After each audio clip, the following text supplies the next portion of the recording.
नवापूर तालुक्यातील सर्वप्रथम Marathi YouTube news channel Navapur live news NLN आपल्या हक्काचे व विश्वासाचे व्यासपीठ। नवापूर शहरातील मुख्य बाजारपेठ असलेल्या लाईट बाजार परिसरात 8 ते 9 वाजेच्या सुमारास आग लागल्याने लाखो रुपयाचं नुकसान झाल्याची घटना घडली आहे। शहरातील लाईट बाजार परिसरात प्रवीण पंचाल यांचे अनेक वर्षापासून मोटारसायकल जनरेटर दुरुस्तीचे दुकान आहे। सदर दुकान मालक हे उच्छल येथे वास्तव्यास असल्याने दुकान बंद करून घरी निघून गेले होते। त्यामुळे आग केव्हा लागली हे समजू शकले नाही।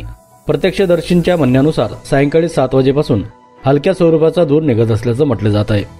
शेजारी गुजरात मेडिकल स्टोअरचे मालक चौगुले यांनी आपल्या परीने बिल्डिंगवरून पाणी टाकून आग विझवण्याचा प्रयत्न केला होता, परंतु जुने लाकडी व पत्र्याचे घर असल्याने आगीने हळूहळू रौद्ररूप धारण केले। यावेळी परिसरातील नागरिक तसेच नगर परिषदेचे कर्मचारी व अग्निशमन बंबच्या साह्याने जवळजवळ 1 ते 1.5 तास आग विझवण्याचा प्रयत्न करण्यात आला। अनेक अडचणींचा सामना करत आग विझवण्यात यश मिळाले।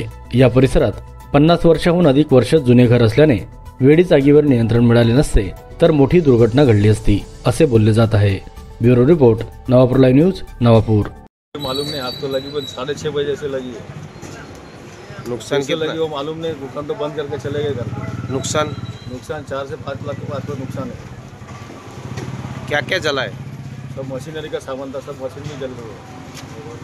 लेट मशीन का सामान भी जल गया, मोटर में भी पानी और जल गई है, वायरिंग सब जल गया।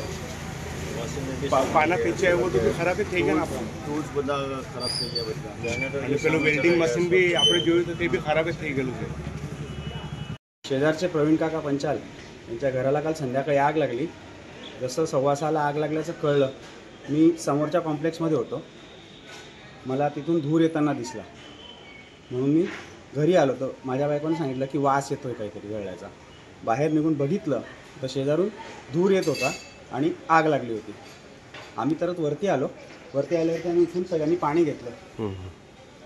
पाणी घेऊन पहिले इथे विझवायला सुरुवात केली, पण आग एवढी भीषण होती की वरती जी ज्वाळा आहे ना, ती ट्यूबलाईट बघून ही वाकली, इथे पत्रे जळाले, वायर बघून ती वायर पूर्ण जळून गेली, वाकलेली पूर्ण। हे करता करता आम्हाला जवळपास 1-1.5 तास झाला। गल्लीतल्या सगळ्यांनी मदत केली, सगळ्यांनी माणुसकीच्या नात्याने सगळे धावून आले। तिथून जनता रेस्टॉरंटवाल्यांनी आम्हाला बोरिंगचं पाणी करून पाईप इथपर्यंत दिला। माझी टाकी पूर्ण संपली होती पाणी टाकून टाकून। मग शेवटी त्यांच्याकडनं पाईप घेऊन आम्ही इथून वरनं पाणी टाकत होतो। जवळपास 4 बंब आले, त्यानंतर ती आग कंट्रोलमध्ये आली। तुम्ही बघू शकता इथे सगळं जळून खाक झालेलं आहे। जुनं लाकडी घर होतं, जवळपास 125 वर्ष जुनं होतं। खूप नुकसान झालेलं आहे त्यामुळे सगळ्यांचं। तरी नुकसानाचा अंदाज काही? माझं तर एवढं नाही आहे, पण शेजाऱ्यांचं खूप नुकसान झालेलं आहे। आपल्या हक्काचे व विश्वासाचे व्यासपीठ।